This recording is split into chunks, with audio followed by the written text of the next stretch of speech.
All right. Module 4. This is all about the problem selection and then sizing of the opportunity. It's great if you have a business idea. It's even better if you have a business idea that people care about and are willing to pay. And so that is where committing to the right problem makes all the money in the world for you. So this one really should be kind of a critical decision. This is probably the first real critical decision throughout the course. If you commit to the wrong problem, you can waste years and lots of money. Choosing the right problem literally makes everything easier kind of throughout the entire journey. Doesn't make it easy, it just makes it easier or less challenging. And this is kind of your first point of commitment. This is the first place where commitment starts. A lot of founders, they don't fail because they're not executing correctly. It's not that they don't, know how to build a website or build a product or do customer service or accounting or whatever facet of their business it is. But if they pick the wrong problem, they spend years trying to put a square peg in a round hole. And I have spent years in those types of businesses. Not at all. So if you can avoid that early on, more power to you, all the better. I'm not saying it's guaranteed that you can avoid picking the wrong problem, but this is one of the most critical parts about when you pick your problem. So doing things correctly in the earlier modules becomes really, really important here. So why is it that problem selection matters so much? Well, if you pick the wrong problem and then you start executing your business plan, then every step that you're taking is essentially reinforcing that core problem. Think of it like building a house. If you mess up on the foundation, it doesn't really matter how high quality of paint and shingles and furniture and accessories and marble and appliances and furnishings, right? It doesn't really matter how high end you go because the foundation might have a crack in it and you're just waiting for that to eventually come to surface and then blow everything up. And so we definitely want to avoid that. And so how do we do that? Well, we want to emphasize problems that can actually become businesses. So some problems, they feel exciting, but they're not really business. You might be spinning your wheels and have a lot of excitement, but you could just be hiding those structural weaknesses. So this module really helps kind of prevent a lot of that up front and really, kind of prevent you from wasting years and lots of money. So this is going to help keep it grounded and keep it realistic. So not all problems are created equal. Some problems are real, like it's a real problem. I'll give you an example. Soggy French fries. French fries are delicious when you get them fresh at a restaurant. They're nice and they're crisp and they're hot.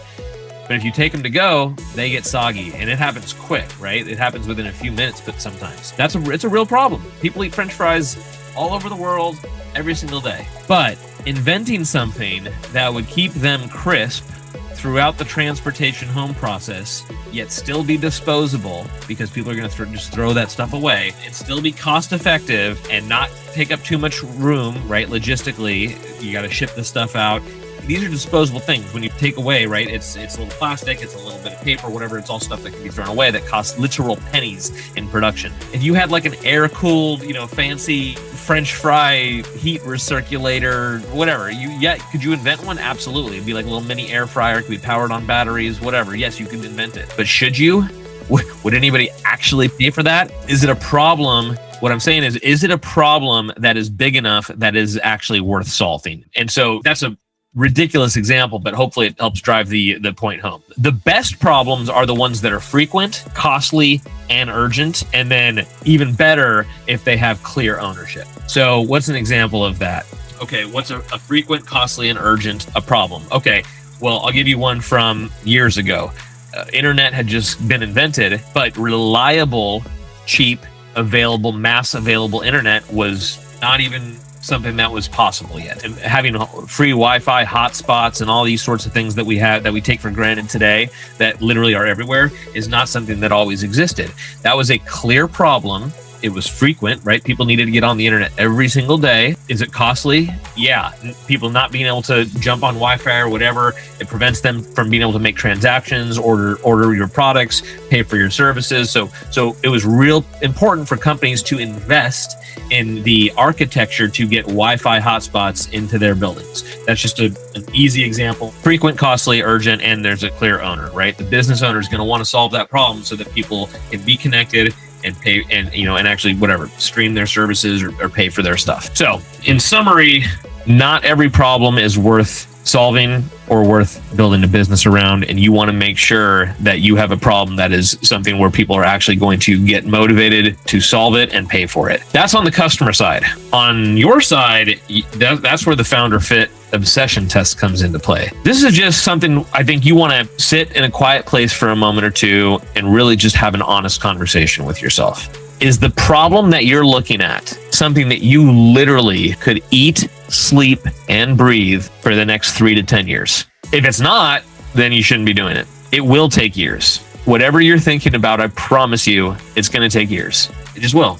Not necessarily to launch, but to turn it into the business of your dreams, or the business that's worth selling, or the business that can pay you enough for your future. Whatever your master goal is, it will take years to achieve that. You also need to be able to tolerate being close to whatever this problem that you're solving is for years. What do I mean by that? Let's say you are solving cancer. Let's say you have a really good idea of how to solve cancer, but are you willing to spend the next 20 years of your life around people that have cancer and supporting the crying families and dealing with the political pushback and dealing with the funding limitations and whatever those risks are, right? You want to identify those risks, those concerns, and make sure that you are obsessed enough to solve those. When everybody else leaves you abandoned, when everything else seems like it's failing, that you are still going to be able to carry water to the well and make sure that this is going to happen, because nobody else is going to do that. It is your business. It's your baby. And you have to be that obsessed. Okay. That is not meant to be scary. You should be, right? You should be. I've started multiple businesses. I'm obsessed with all of them. I love them all. And if you want to hear about any of them, I will talk to you ad nauseum for hours about them all. So that is how you should be. That is just like my dog right there. See how obsessed she is with her ball? That's how you need to be about your business. Okay. From market research to problem hypothesis. So you've done your research, you're transitioning from this like abstract kind of construct of what the market is, what it looks like, to going into these concrete problems that you can actually summarize and talk about. And as you do that, you start seeing these patterns and you're forming these hypotheses. You haven't 100% committed yet, but maybe things are starting to take shape and become a little bit more clear. That is what makes this process actionable. It is that kind of fuzzy of coming into focus. And it's the fact that you're looking at all of these different angles and looking at it from all of these different lenses that allows you to do that, because now you're getting a 360-degree picture of the entire problem, the ecosystem, the market, the framework, etc. Okay, so now you've got your idea, you've got your problem you want to solve, you have your hypothesis of what the problem is and how it can be solved in a way that people will actually be willing to pay for it. Okay. Now the next thing is, well, how big is this market? Can you actually make money in it? Because you've already said, okay, you've got the problem that you're going to be 100% passionate about. You've got your hypothesis on the market. They're going to pay. This is why. This is the big need. This is why it's been a need for however long. You've got all this stuff. Man, but what if it's just a tiny ass market? What if it's just, you figured it out and you're like, yeah, this is a real problem, but it's only a problem for geologists in Russia during January, right? Maybe you have this new excavation tool and it cuts years off excavation projects for archaeologists, making this up, right? But what if there's only 3 archaeologists that actually have a need for it? Well, then you got a really tiny market. I guess that could still be a good business if it's something where you're charging them, millions of dollars and it's got hundreds of thousands of maintenance costs ongoing and they still had a willingness to pay for it, but that's unrealistic. So that's why the next piece of this is to understand how big is the opportunity. Now, that does not just mean go looking for your market report that says, oh, this is a $10 billion opportunity. There's your TAM. Everybody know what the TAM is? The total available market? Yeah. That's a common trap, the TAM trap. The TAM doesn't matter.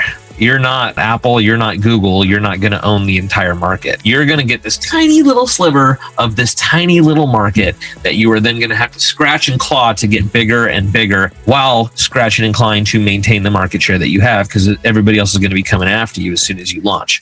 So yes, you need market reports. Yes, they talk about the opportunity size, and yes, it looks good in PowerPoints. But what you actually need to figure out is, of that market, how many customers can you realistically get in front of? So we're going to avoid the TAM trap. Yes, you're going to look at it, and yes, you're going to know those numbers, right? It's important. The investors are going to ask you, et cetera. But the early stage success really depends on how many of those customers you can actually reach. So we will be looking at this from a bottoms up approach. Achievable customers. Who do we think we can actually win? Why and when? Okay. When can we convert them? How do we reach them? And what do we realistically tell them in order to sell them early, even when our product or service isn't 100% mature, doesn't have all the bells and whistles, et cetera.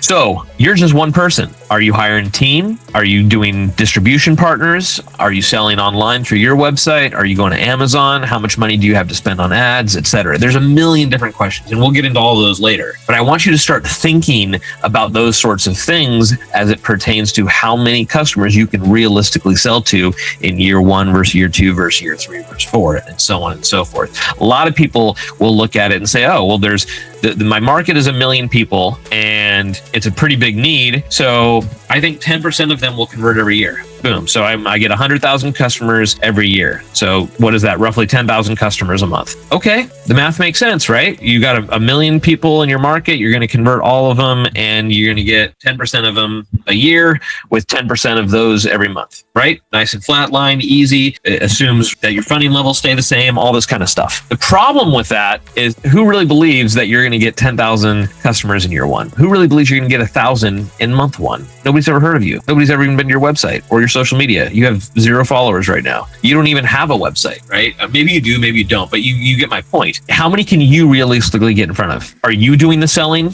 or do you have to hire a salesperson? Can you afford to hire a salesperson? If you're doing the selling, well, how much time is going into selling versus fundraising versus marketing versus operations versus product development versus customer support and so on and all this list. Now, when you get to that point, that's well into the future. When you get to the point where you're like, oh my God, I got to wear all these hats and I can't do it all. Don't worry. We have a lot of things that can help you with that. We have really good templates, but more importantly, we have an entire AI marketplace where you can subscribe to agents, AI bots that will actually do a lot of that work for you, the repetitive work, things like your SEO, your social media, your press links, your backlinks, website update. And if you have no idea what I'm talking about right now, that's fine.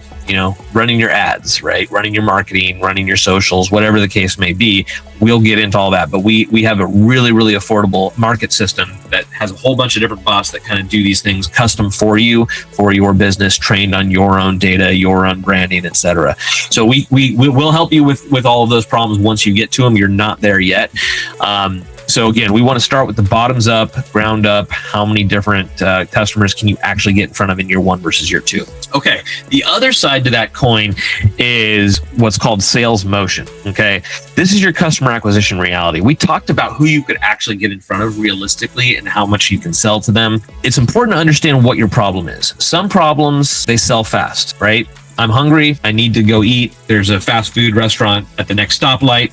Perfect. It's the right time, the right price. It's right in front of me. Easy. That's a sell fast problem. If I'm buying a new house or a new car, that might require more time, more trust, more research, more experiencing it, right? There's things that take a little bit longer. Oftentimes, this is two sides of the same coin. The more you're spending, the more time you need to research, but that's not always the case, especially when you get into business to business, business to government, things where you've got maybe even longer sales cycles or larger dollar amounts. It can really depend. So understanding these complexities within your individual business and market become really, really important as it pertains to opportunity sizing, because you're trying to understand not only how many customers can you get in front of, but what is the timelines that they actually make their buying decisions? What are their funding cycles? If you're selling to the government, maybe they only buy once a year. Same thing with super large, enterprises, big companies. So these are all things that you want to think about as you're kind of filling this out for your own. Okay, so we have some tools for you to use. We have a problem selection matrix as well as an opportunity worksheet. These are similar to some of the tools that you've been using in the other modules. Download it, fill it out as you need it, keep it handy, keep it nearby so you can refer to it as you're continuing to go through these modules. They will help you to avoid making emotional decisions. Just fill them out objectively. If you need help with anything, feel free to book a call with us. We're happy to kind of help walk you through any of this stuff at any point in time. And if there's anything else we can help you with, go ahead and feel free to book a call. But yes, at the end of this module, especially once reading through it, listening to me, and then actually taking some time to try and fill out those worksheets, that should really help provide some clarity at this point in the framework. You're trying to make a really, really critical and important decision. And so you want to make sure that you're doing a good job of validating which problems to go after and why. The next step will be doing our business model design. Okay, so at the end of this stage, you'll have figured out what type of founder you are, you'll figure out what type of business direction you're going after, and then identify the exact problem that you want to try and solve. So then the next thing is we're going to try to put a business model framework around that. So that starts to help answer the questions of who, what, when, where, and why. I'll see you there. See you in Module 5.